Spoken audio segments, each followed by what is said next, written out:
JD, thank you. Thank you. Thank you very much. Where are you, JD? No, that wasn't too hard to find. I was looking, he likes to take a low-key attitude, so it'd usually be sit right in front. He's gaining a lot of confidence, Mike, isn't he? Those with good eyes, with bad eyes, we didn't want to it's very windy out here, we didn't want to bring out the big charts because it had no chance of standing. Fortunately, we came armed with a little smaller chart. Vietnam, great negotiators, great people. They like me, I like them. The problem is they charge us 90%. We're going to charge them 46% tariff. Taiwan, where they took all of our computer chips and semiconductors. We used to be the king, right? We were everything. We had all of it. Now, India, very, very tough, very, very tough. The Prime Minister just left, and he's a great friend of mine, but I said, you're a friend of mine, but you're not treating us right. It was only 7 years ago when I came in, we started with China in charge. We took in hundreds of billions of dollars from China in tariffs. And they understood, honestly. President Xi understood. He said, look, I understand. And the other countries, and they all understand. We're going to have to go through a little tough love, maybe. But they all understand. They're ripping us off, and they understood it. We're leading China by a lot. I think President Xi respects what we've done, in part because I've allowed these big companies building these massive buildings to build their own electric capacity. They're building their own power plants, which when added up is more than any country anywhere in the world is doing. China makes almost all of the windmills, and yet I haven't been able to find any wind farms in China. Did you ever think of that? It's a good way of looking at it. They're smart. China's very smart. They make them, they sell them for a fortune. They sell them to the stupid people that buy them. But they don't use them themselves. They put up a couple of big wind farms, but they don't use them. They just put them up to show people what they could look like. They don't spin. They don't do anything. They use a thing called coal, mostly. But China goes with the coal. They go with oil and gas. They're starting to look at nuclear a little bit. And they're doing just fine. They make a fortune selling the windmills, though, and I think really that's one that they wouldn't be surprised if it stopped. They are shocked that it continues to go. They're very friendly with me. They're shocked that people continue to buy those damn things. They killed the birds. They ruin your landscapes. Other than that, I think they're fabulous, by the way. Stupid people buy them. Prime Minister of Japan, Shinzo Abe. He was a fantastic man. He was unfortunately taken from us, assassination. But I went to him and I said, Shinzo, we have to do something. A trade is not fair. And he said, I know that. And he was a great gentleman. He was a fantastic man, but he understood immediately what I was talking about. I said, Shinzo, we have to do something. He said, I know that.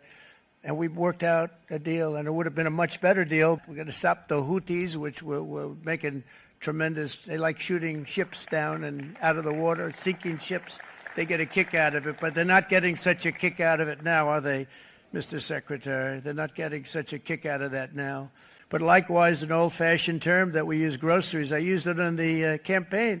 It's such an old-fashioned term, but a beautiful term, groceries. It sort of says a bag with different things in it. Groceries went through the roof, and I campaigned on that. I talked about the word groceries for a lot. In Sleepy Joe Biden's last year in office, the United States hemorrhaged 100,000 manufacturing jobs, and the number was going through the roof at levels never seen before. Under the Biden administration, America was plagued by the nightmare of stagflation, meaning low growth, and high inflation, a recipe for misery, failure, and decline. Under Sleepy Joe Biden, new domestic oil and gas leases fell by 95%. Think of that. Just over 1 year ago, under the radical left Democrats, we were a dead country. Now we are the hottest country anywhere in the world. Would you like me to say a few words of Greenland? I was going to leave it out of the speech, but I thought I think I would have been reviewed very negatively. I have tremendous respect for both the people of Greenland and the people of Denmark, tremendous respect.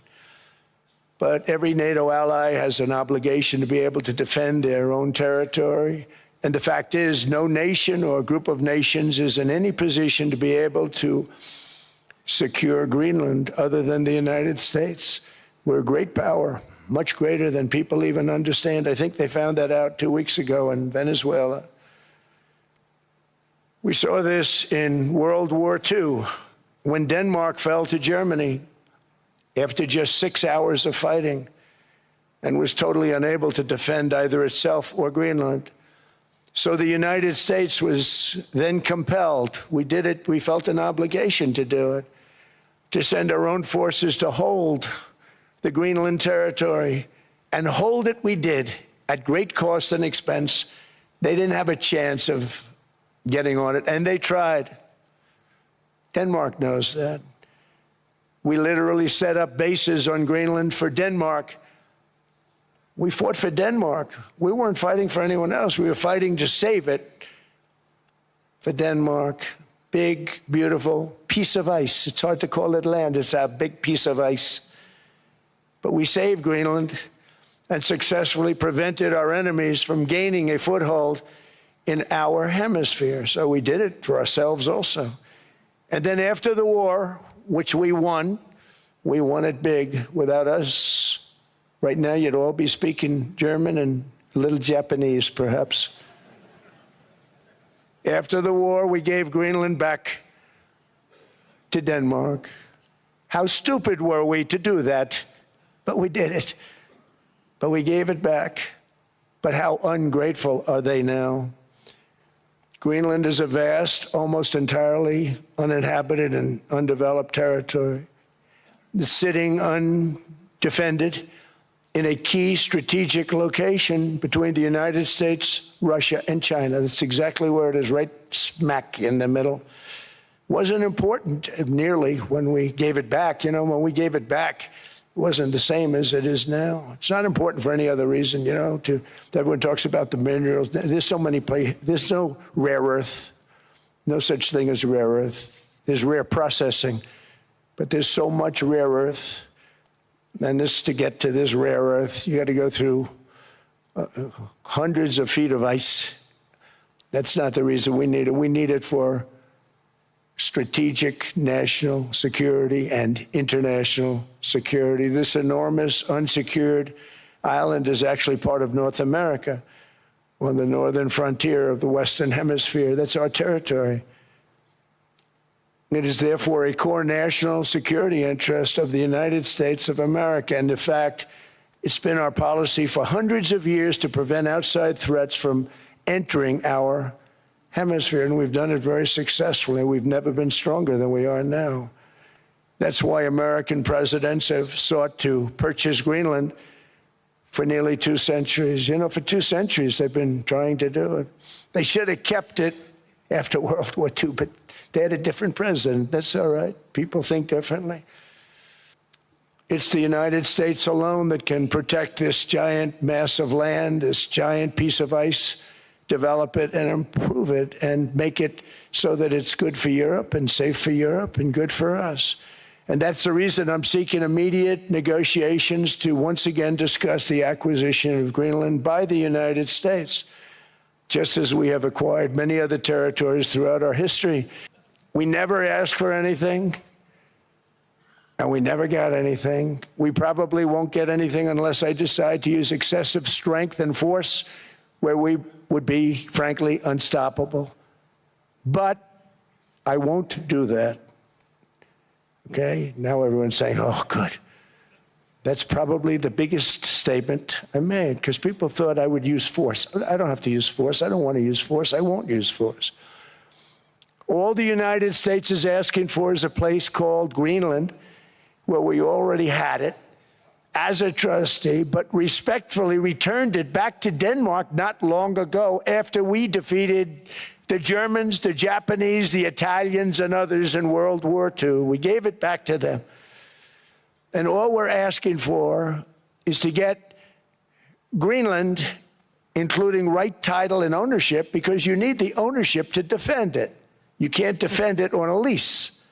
Number one, legally it's not defensible that way, totally. And number two, psychologically, who the hell wants to defend a license agreement or a lease, which is a large piece of ice in the middle of the ocean where if there is a war, much of the action will take place on that piece of ice. Think of it. But I also inherited a mess with Ukraine and Russia, something that would have never happened. And I know Putin very well. He and I would discuss Ukraine. It was the apple of his eye, but he wasn't going to do anything. I said, Vladimir, you're not doing it. He would never have done it. It was terrible what happened. I could see it happening, too. After I left, I could see it happening. And I've now been working on this war for 1 year, during which time I settled 8 other wars. India, Pakistan. I settled other wars that were Vladimir Putin called me, Armenia, Azerbaijan. He said, I can't believe you settled that one. They were going on for 35 years. I settled it in 1 day. And President Putin called me. He said, you know, I can't believe I've worked on that war for 10 years trying to settle it. I couldn't do it. I said, do me a favor, focus on settling your war. Don't worry about that one. Going to be defending Canada. Canada gets a lot of freebies from us, by the way. They should be grateful also, but they're not. I watched your Prime Minister yesterday. He wasn't so grateful. But they should be grateful to us. Canada lives because of the United States. Remember that, Mark, the next time you make your statements. But in doing it, I'm helping Europe, I'm helping NATO, and I've until the last few days when I told them about Iceland, they loved me. They called me daddy, right, last time. A very smart man said, he's our daddy. He's running it. I was like running it. I went from running it to being a terrible human being. Emmanuel Macron, I watched him yesterday with those beautiful sunglasses. What the hell happened? But I watched him sort of be tough. But I actually started with Emmanuel, who probably is in the room too. And I like him. I actually like him. Hard to believe, isn't it? And I said, Emmanuel, you're going to have to lift the price of that pill to $20, maybe $30. Think of that. That means it's a doubling of prescription drugs. Might be a tripling, might be a quadrupling. It's not easy. No, no, no, Donald, I will not do that. I said, yes, you will, 100%. He said, no, no, no. You're asking me to double. I said, Emmanuel, you've been taking advantage of the United States for 30 years with prescription drugs. You really should do it, and you will do it. I have no doubt. In fact, I am 100% sure you're going to. No, no, no, I will not do it. Because yes, in all fairness to him, he has to double or triple. Because the world being a bigger place than the United States, it's not that you meet in the middle. You just have to go up some, and we come down a lot. They go up a little, we come down a lot. I mean, I had a case with Switzerland. We happened to be in Switzerland. Maybe I'll give you a quick story. But they were paying nothing. They make beautiful watches, great watches, Rolex, all of them. They were paying nothing to the United States when they sent their product in. And we had a $41 billion deficit. $41 billion with this beautiful place. Flew over it, isn't it nice? So I said, let's put a 30% tariff on them so that we get back some of it, not all of it at all. We'd still have a deficit, big deficit. We had 41 million. That's a big deficit. And I said, let's put a tariff on. Different tariffs, different places. You're all party to them. In some cases, victims to them. But in the end, it's a fair thing. And most of you realize that. But we put a 30% tariff on Switzerland, and all hell broke loose.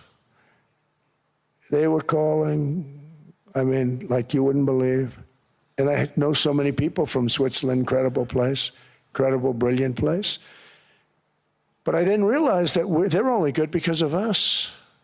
And there's so many other examples. I mean, us, probably other places, but a majority of the money they make is because of us, because We never charged them anything. So they come in, they sell their watches, no tariffs, no nothing. They walk away, they make $41 billion on just us. So I said, no, we can't do that. So I'm going to bring it up. I still would have a deficit pretty substantial, but I brought it up to 30%. And I guess Prime Minister, I don't think President, I think Prime Minister called a woman, and she was very repetitive. She said, no, no, no, you cannot do that, 30%. You cannot do that. We are a small, small country. I said, yeah, but you have a big, big deficit. You may be small, but you have a bigger deficit than big countries. He said, no, no, no, please, you cannot do it. Kept saying the same thing over and over. We are a small country. I said, but you're a big country in terms of, and she just rubbed me the wrong way, I'll be honest with you. And I said, all right, thank you, ma'am, appreciate it. Do not do this. Thank you very much, ma'am. And I made it 39%. They're looking down, they don't want to see me, they don't want to stare me in the eyes. But they're taking advantage of, everybody took advantage of the United States. But I've been very fair, and I gave them a tariff, and it was fine. But I realized that without us, it's not Switzerland anymore. Without us, it's not any of the countries that are represented here. And then ICE gets beat up by stupid people from leadership in Minnesota. We actually are helping Minnesota so much, but they don't appreciate it. Most places do. You know, Washington, D.C. is the safest place now in the United States. It was a very dangerous place to walk, and now you can walk with your wife, your kids, right through the middle of the city. Right now, $19 billion in fraud that was stolen by Somalian bandits. Can you believe that Somalia? They turned out to be higher IQ than we thought. I always say these are low IQ people. How did they go into Minnesota and steal all that money? And we have, you know, they're pirates. They're good pirates, right? But we shoot them out of the water just like we shoot the drug boats out. They're not pirating too many boats lately, do you notice? The situation in Minnesota reminds us that the West cannot mass import foreign cultures which have failed to ever build a successful society of their own. I mean, we're taking people from Somalia, and Somalia is a failed, it's not a nation. Got no government, got no police, got no military, got no nothing. And then we have this fake congressperson who they just reported is worth $30 million. You believe this?